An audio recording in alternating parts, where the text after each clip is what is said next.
Stimpora akan menjadi perpanjangan tangan imigrasi untuk mengawasi warga negara asing di sejumlah daerah dan berkoordinasi dengan pemerintah setempat dalam penanganan orang asing.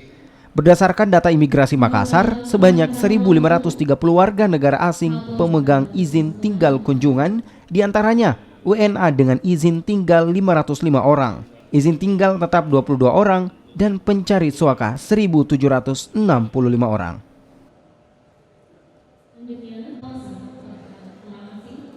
Pembentukan tim Porah ya untuk kantor imigrasi kelas 1 TPI Makassar itu sudah membentuk di semua wilayah kerja kantor imigrasi Makassar di tingkat kabupaten, diantaranya 10 kabupaten kemudian 1 kota.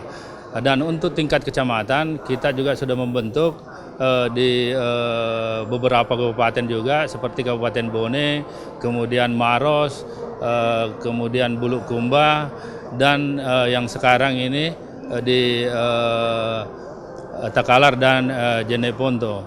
Jadi pembentukan tim Porah ini sesuai dengan amanat undang-undang, yaitu Undang-Undang Nomor 6 Tahun 2011 dan Peraturan Pemerintah Nomor 31.